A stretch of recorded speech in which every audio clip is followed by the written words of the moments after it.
I still will say congratulations to Chelsea because they've been amazing. Yeah. And the man N'Golo Kante deserves a more than just a word, but so much accolade because he's amazing. Having an N'Golo Kante in your team is like having the solution to everything, practically. Solution to everything. That's a huge claim, but I would like I get to say, where you're coming yes, from. but why I would say that because from 2012 until now, the man has greatly improved. Yeah. Looking at the stats based on where he started from, from where he started from the Championnat to the Ligue 1, and suddenly the movement, every year you're seeing him move from different points, and he's moved from the Ligue 1 to Leicester City, where he felt as though nothing was going to happen. All of a sudden, they won the Premier League, and the odds against them at the time was like it was not going to happen. Yeah. But N'Golo Kante played the role. N'Golo Kante from Leicester, winning the EPL, moving on to also now to Chelsea, and one of the things. Let me borrow what Rio Ferdinand had to say. Rio Ferdinand says something that N'Golo Kante is like having a mold of Claude Makelele. And having the Claude Makelele, having the likes of those that ever played for Chelsea, Yeah. Emmanuel Petit, and having the Lampard and all of it, all encompassed in one. He's great That is defensively. it. He's great offensive. Yes, Playing yes. attacking football. Fantastic one. And so yesterday, when of course the fallout or the aftermath of the Champions League title, we really didn't get to talk about individual performances and stuff on the night. So we just started that today with this highlight we just watched, talking about N'Golo Kante. So many people on the night had standout performances. True. He was one of them. Rightly so, he's given the man of the match, and he won it for 4 games in a row. Yes. Fantastic one for him. I mean, Yeah. the Real Madrid game, he was on fire in that game.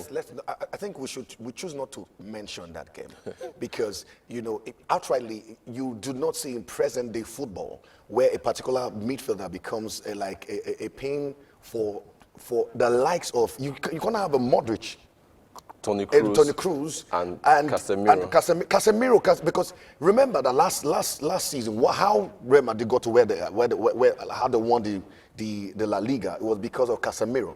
Casemiro played a major role for them, and having N'Golo Kante, looking at size, will pocket a Casemiro, a Kroos, and a Modric in this present day time. Give the man. It was fun to watch. He just took Toni Kroos like you in my pocket, Casemiro you in this pocket, and Modric, ex-former UEFA champion, UEFA player of the year, in my back pocket. Can we go for a stroll? That's what it was a fantastic one. But at the same time, one thing must be said, it was a team performance. It wasn't just an individual show. And I think that's one of the places that Chelsea has excelled this season. And I started this conversation with Dixon a week or two prior, and I said I would give some kudos to Frank Lampard because he set the right foundation. Of course, he probably didn't know how to manage what he had. He had great potential. All the while, when Lampard was coach, we would say he had great potential. I mean, we watched the highlights of the game against Sevilla. Yeah. We saw some clips of it where the third goal was made in France. By the assist came from N'Golo Kante and finished by Giroud. Yeah. So it was Lampard that was coach then. Yeah. And they beat Sevilla 4-0 in Seville, in Spain. It was unbelievable at the time. Yeah, so I dare say that Frank Lampard did contribute something. Unfortunately, we use the term here, baby coach, meaning that he lacked certain kind of experience. And those experiences you get doing the job. Hopefully he learns from that and becomes a better coach. But it's been an amazing performance. At this point, I want to say that the numbers can come on the screen now so that you can participate and join in the conversation. If you have something you didn't want, if you couldn't join in yesterday, you want to react to that, the time is now. You can join in. Let's have your say. We want to know now the in-depth analysis. Well, I'm still coming to the City side of things. Yeah. In-depth analysis of the game. What do you think made it for Chelsea? What do you think blew it for City? And speaking about City now, what on earth, Guardiola? I think Guardiola believed so much in what he had. I think. What did he have for starts? Okay, for start, Guardiola has he has very little attack, and also the defensive midfields were very, very good. But for me, he blew it in the part where he began the game with playing a false 9. Whichever way it is. he'll tell you, I did it against PSG and it You know, worked. We won home and away. In doing something, you should know that. You should always know that this is a Chelsea team that had beat them twice in the season. Yeah. Like somebody said correctly on the lighter side, they said that Chelsea beat Man City home, away, and abroad. Because that's what happened. True. Home, away, and abroad. That's what happened. But for me, I think he blew it in the part where he believed so much in some persons, and he took a gamble which was very wrong. You are playing a match when you know already that N'Golo Kante is in a season of his life right now. He's in the moment of his time, and you keep a Fernandinho on the bench. You don't do that.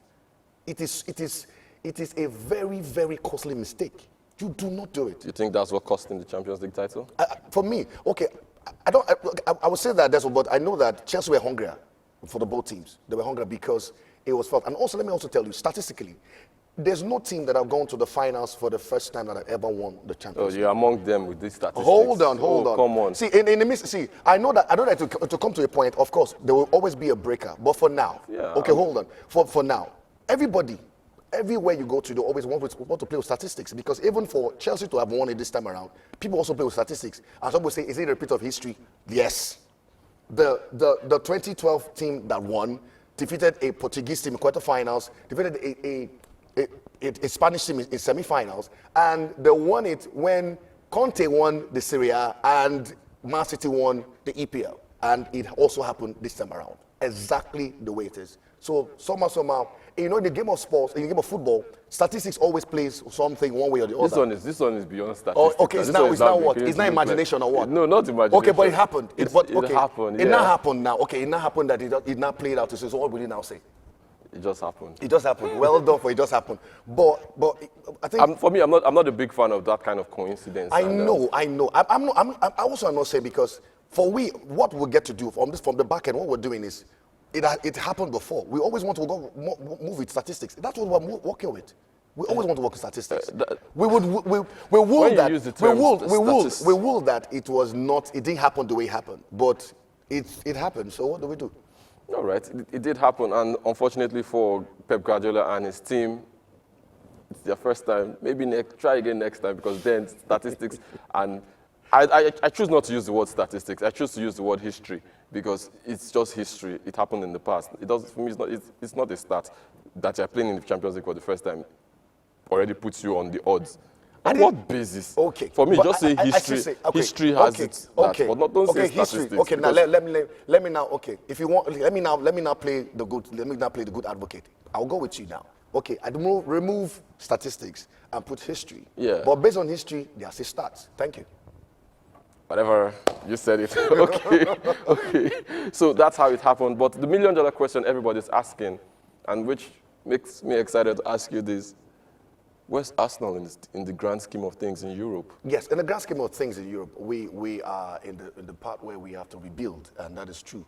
Because for Arsenal, I think for Arsenal Football Club, we know that the team has a potential and everything. Like people always say that Arteta has not gotten to the point where he can handle things. For me, I know that because of the management are always looking at, okay, let's give him a try. If he's not producing the result, we have coaches available. We need, like right who? now, that Allegri is still there. No, Allegri is already with Juventus. Okay, he's going back to Juventus. That's good. And, we have different coaches that are left.